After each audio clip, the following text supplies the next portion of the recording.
Hello everyone, CrystalFissure here. Welcome to a new Spyro Reignited Trilogy video. Today, we are taking a look at, again, Stonehill, but this time comparing it to the PS1 footage, which I'm about to pop up right now.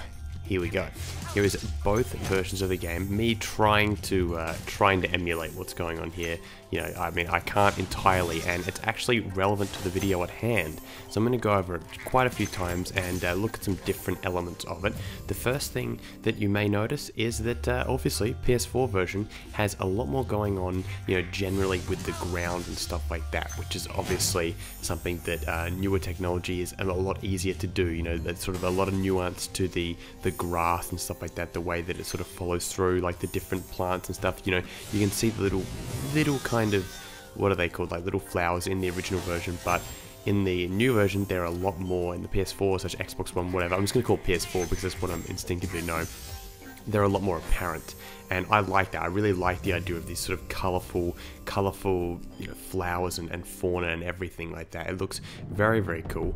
Here is just soloed some of the PS1 footage, and you can see that, you know, things are a lot more. I mean, the terrain has always been a really strong part of even the original Spyro games, but you've got sort of the terrain here pretty basic and stuff like that. You know, I think the grass is very plain, but I mean, that's, of course, that's not really a criticism back then. What you notice though is notice how you can actually very easily take down what are they called? The shepherds in this version. In this version, in the PS4 version, you can take them down by like running straight through them.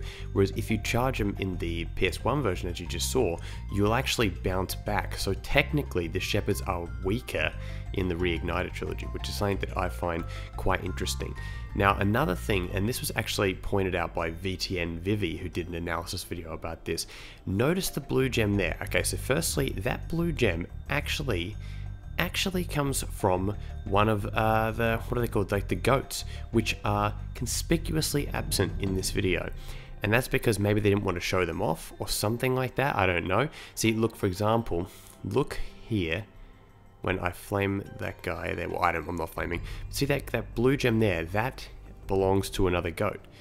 That one there is a goat, because look on the footage to the left now, you'll see there's a goat where it's meant to be in the Reignited. So this is very interesting. I actually didn't notice that at first, so I'm glad. That's why all of us Spyro creators seem to be watching all of our videos and stuff like that, because you can find all that kind of analysis everywhere. Everyone's got their own opinion, and that's what I quite like about it. We get to see all different ideas going on, so definitely check out other people as well, as a segue, and you know, I should be talking about this analysis. But anyway, looking at it again, watch how he charges through effortlessly.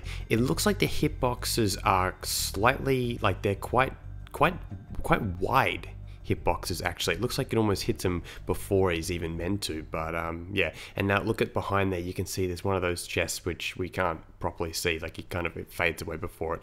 Now here is a windmill, the windmill whirlwind thing, which is why don't I call it a windmill? That is the objectively wrong thing to say, but yeah, it looks like it's more magical. And now this is one thing I want to quickly point out as well. Look at the color of that. As everyone's been pointing out, not just me, it's been pretty much everyone on the internet. That is blue, that is not green. Now here is a picture of the original level. This is going way back. I mean, I could have done this months ago, but I thought it'd be better to show it off now. Here's a difference between the two. This is the old footage, or old images. Old image of the level.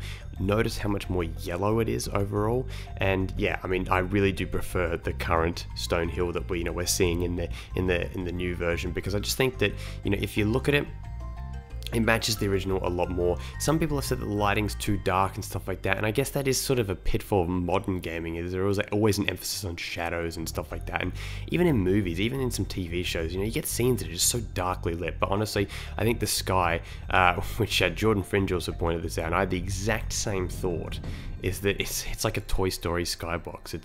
It's you've got a friend in me. Doom. Okay, just start singing the Toy Story for the rest of the video. But yeah, so look, I'm glad that you guys are tuning in, checking out the comparisons. I can't wait to be sharing more comparisons off. I think that it's a great way of being able to, looking at both footage side by side, you can really see the strengths and I think, strength and weaknesses of both versions. There's a lot of nuance in the new version that I think that some people will just do not want to give credit to, but I certainly will. The next thing I want to show off in just 1 second is the sound effects. I'm going to